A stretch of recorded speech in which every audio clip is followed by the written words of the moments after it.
आज ही Doubtnut app download करें। Doubtnut पर होगा अब आपके सभी मैथ्स, केमिस्ट्री, फिजिक्स और बायोलॉजी डाउट्स का सफाया। बस अपने क्वेश्चन की फोटो खींचो, उसे क्रॉप करो और तुरंत वीडियो सोल्यूशन पाओ। Download now. हमें दिए गए ऑप्शंस में से करेक्ट स्टेटमेंट चूज करनी है, तो आइए अपने स्टेटमेंट्स को देखें। पहला दिया हुआ है कि फिशेस लंग्स की हेल्प से रेस्पायर करती है। बिल्कुल ही गलत स्टेटमेंट हो जाएगी। हमें पता है कि फिशेस वर्टिब्रेट्स के अंदर आने वाला एक ऐसा ग्रुप है जिसमें कंप्लीटली एक्वेटिक एनिमल्स को हम प्लेस करते हैं, और लंग्स हमारे पास टेरेस्ट्रियल वर्टिब्रेट्स में पाए जाने वाला रेस्पिरेटरी स्ट्रक्चर है, क्योंकि वो एटमॉस्फेरिक एयर में से ऑक्सीजन को ऑब्टेन करने में एनिमल की हेल्प करती हैं।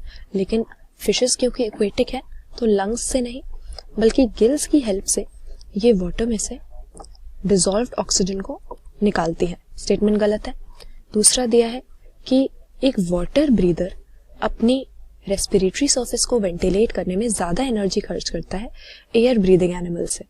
ये स्टेटमेंट हमारे पास करेक्ट हो जाएगा, क्योंकि हम देखते हैं कि एवोल्यूशन में अगर देखें तो वाटर में ब्रीथ करने से एयर में ब्रीथ करना एक बेटर मेथड है रेस्पिरेशन का, क्योंकि डिसॉल्व्ड ऑक्सीजन गिल सरफेस से जो निकाला जाता है उसकी कंपैरिजन में लंग्स बहुत ही बेटर होती है, क्योंकि वहां पर अंदर जो गैशियस एक्सचेंज की साइट होती है उसका सरफेस एरिया भी बहुत ज्यादा होता है, और वाटर के कंपैरिजन में एटमॉस्फेरिक एयर से ऑक्सीजन ऑब्टेन करना इजियर होता है। तो इसीलिए हम देखेंगे जो एयर ब्रीथ करते हैं या लंग्स के थ्रू जो ब्रीदिंग कर रहे हैं वो कम एनर्जी खर्च करेंगे, और गिल्स से या पानी में रहने वाले जो एनिमल्स ब्रीदिंग कर रहे हैं वाटर से डिसॉल्व्ड ऑक्सीजन ऑब्टेन करना पड़ रहा है, उनकी ज्यादा एनर्जी खर्च होती है। ये स्टेटमेंट सही है। फिर हमें दिया है कि फोर्सफुल एक्सपिरेशन के बाद लंग्स खाली हो जाती है, एम्प्टी हो जाती है। बिल्कुल ही गलत स्टेटमेंट है, क्योंकि भले ही हम फोर्सफुल एक्सपिरेशन भी कर दें, पूरा दम लगाकर एयर को एक्सपेल कर दें अपनी लंग्स से, फिर भी हमारी लंग्स में एयर की कुछ मिनिमम वॉल्यूम हमेशा बचती है। इसी को हम अपनी लंग्स की रेजिडुअल वॉल्यूम कहते हैं, और लंग्स कभी भी खाली नहीं होंगी। फोर्सफुल एक्सपिरेशन के बाद भी ये रेजिडुअल वॉल्यूम रह जाती है, और यही रीजन है कि लंग्स में कभी वैक्यूम नहीं होता, वरना वो कोलैप्स कर सकती हैं। तो ये स्टेटमेंट गलत हो गई। लंग्स खाली नहीं होती, रेजिडुअल वॉल्यूम हमेशा रहती है। फिर दिया है कि PO2 अगर बढ़ जाता है तो हीमोग्लोबिन की ऑक्सीजन के लिए अफिनिटी बढ़ जाती है। PO2 से हमारा मतलब है कि जो पार्शियल प्रेशर है ऑक्सीजन का, पार्शियल प्रेशर मतलब जहां पर भी ऑक्सीजन की कॉन्सेंट्रेशन ज्यादा है, तो कह रहा है कि हीमोग्लोबिन की ऑक्सीजन के लिए अफिनिटी बढ़ जाएगी। अफिनिटी मतलब ऑक्सीजन के साथ जो बाइंड करने के लिए इसकी एबिलिटी है या रिवर्सिबली बॉन्ड बनाने की एबिलिटी है वो बढ़ जाएगी। सही बात है कि अगर ऑक्सीजन का प्रेशर ज्यादा होगा तो ऐसे में हीमोग्लोबिन ऑक्सीजन के साथ ज्यादा बाइंड करेगा, ज्यादा एसोसिएट करेगा, और ऑक्सी हीमोग्लोबिन की ज्यादा फॉर्मेशन होगी। तो हम कह सकते हैं अफिनिटी बढ़ जाती है। ये स्टेटमेंट सही हो गई।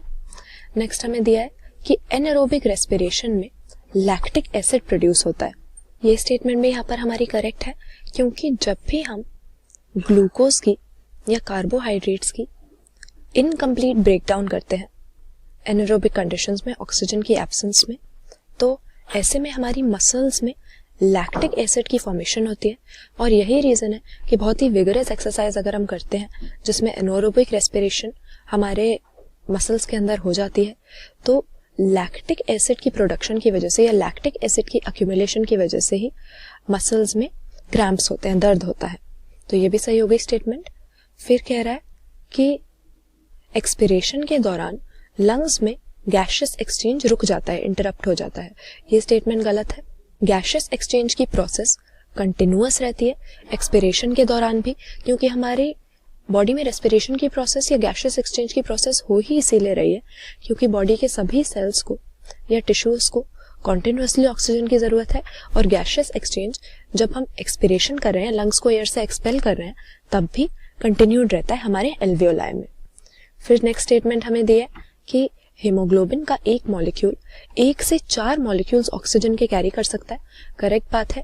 हीमोग्लोबिन हमारे ब्लड में पाए जाने वाला रेस्पिरेटरी पिगमेंट है, जो कि ऑक्सीजन और कार्बन डाइऑक्साइड को हमारी बॉडी में एक साइड से दूसरी साइड तक कैरी करता है।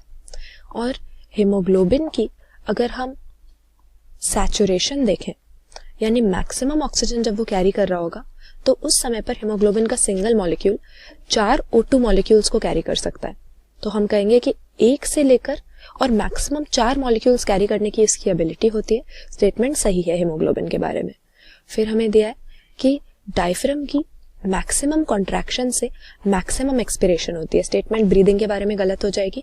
हम देखते हैं कि डायफ्राम हमारे लंग्स के नीचे या थोरेसिक कैविटी के नीचे पाई जाने वाली एक डोम शेप्ड मसल है, लेकिन जब ये मसल कॉन्ट्रैक्शन करती है तो उस समय पर एक्सपिरेशन नहीं इंस्पिरेशन होती है, यानी एटमॉस्फेरिक एयर को हम अपने लंग्स में एंटर करवाते हैं जब डायफ्राम की कॉन्ट्रैक्शन होती है। एक्सपिरेशन तब होगी जब ये डायफ्राम रिलैक्स्ड होगा, तो इसीलिए यहाँ पर डायफ्राम की कॉन्ट्रैक्शन के साथ एक्सपिरेशन रिलेटेड नहीं है। फिर स्टेटमेंट हमें दिया है कि रेस्पिरेटरी मूवमेंट्स कार्बन डाइऑक्साइड की कॉन्सेंट्रेशन से कंट्रोल्ड होती है, जो कि हमारी आर्टीरियल ब्लड में है। सही बात है। हम जानते हैं कि जैसे हमारी बॉडी की सभी फिजियोलॉजिकल प्रोसेसेस को रेगुलेट किया जा सकता है, मॉनिटर किया जा सकता है, वैसे ही हमारी रेस्पिरेटरी मूवमेंट्स या हम कहें हमारे ब्रीदिंग रेट को रेगुलेट करने की हमारी बॉडी के पास सिग्निफिकेंट एबिलिटी होती है। और इसके लिए हमारी बॉडी में सेंसिटिव रीजन्स या कीमोसेंसिटिव एरियाज होते हैं, जो कि अगर हमारे बॉडी फ्लूइड्स में या हमारे ब्लड में हम कहें कार्बन डाइऑक्साइड की कॉन्सेंट्रेशन में या कार्बन डाइऑक्साइड का जो पार्शियल प्रेशर है PCO2 इसमें इंक्रीज आए तो ये तुरंत एक्टिवेट हो जाते हैं और ब्रीदिंग रेट को उसी हिसाब से ऑल्टर कर देते हैं, ताकि ये जो बढ़ी हुई CO2 कॉन्सेंट्रेशन है तुरंत इसको नेसेसरी एडजस्टमेंट करके घटाया जा सके या इस एक्सेस कार्बन डाइऑक्साइड को बॉडी से जल्दी एलिमिनेट किया जा सके। सही बात है। कार्बन डाइऑक्साइड की कॉन्सेंट्रेशन बढ़ने से रेस्पिरेटरी मूवमेंट्स ऑल्टर हो जाती हैं या रेस्पिरेटरी मूवमेंट्स को कार्बन डाइऑक्साइड कॉन्सेंट्रेशन कंट्रोल कर सकती है। लास्ट में हमें दिया है कि टाइडल वॉल्यूम वाइटल कैपेसिटी के इक्वल होती है। ये स्टेटमेंट हमारे पास गलत है, क्योंकि ये दोनों अलग अलग रेस्पिरेटरी वॉल्यूम्स हैं। हम देखेंगे कि टाइडल वॉल्यूम वो वॉल्यूम होते हैं एयर की जो एक नॉर्मल ब्रीदिंग की प्रोसेस में, नॉर्मल इंस्पिरेशन या नॉर्मल एक्सपिरेशन की प्रोसेस में हम इनहेल करते हैं या एक्सहेल करते हैं, जबकि वाइटल कैपेसिटी वो मैक्सिमम वॉल्यूम है एयर की। यहाँ पर हम नॉर्मल इंस्पिरेशन या एक्सपिरेशन की बात नहीं कर रहे, हम मैक्सिमम वॉल्यूम की बात कर रहे हैं, जो कि फोर्सफुल एक्सपिरेशन के बाद हम ब्रीद इन कर सकते हैं या फोर्सफुल इंस्पिरेशन के बाद हम ब्रीद आउट कर सकते हैं। तो इसीलिए दोनों अलग अलग हो गए, सेम नहीं है। ये स्टेटमेंट भी गलत है। करेक्ट स्टेटमेंट्स यहाँ पर ट्रू स्टेटमेंट्स हमें बतानी थी, तो पहला हमारा हो जाएगा ट्रू स्टेटमेंट्स में दूसरी स्टेटमेंट जो दी है कि वाटर में ब्रीथ करने वाले एनिमल्स की ज्यादा एनर्जी खर्च होती है एयर ब्रीदिंग एनिमल्स के कंपैरिजन में। फिर यहाँ पर स्टेटमेंट 4 भी सही है कि PO2 अगर बढ़ जाता है, ऑक्सीजन का पार्शियल प्रेशर बढ़ जाता है, तो हीमोग्लोबिन ऑक्सीजन के साथ ज्यादा बाइंड करता है, ज्यादा ऑक्सी हीमोग्लोबिन बनता है।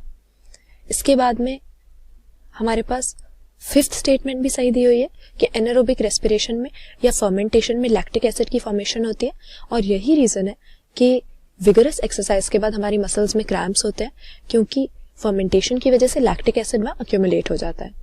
इसके बाद में 7th स्टेटमेंट सही है, हीमोग्लोबिन का एक मॉलिक्यूल ऑक्सीजन के मैक्सिमम 4 मॉलिक्यूल्स कैरी कर सकता है।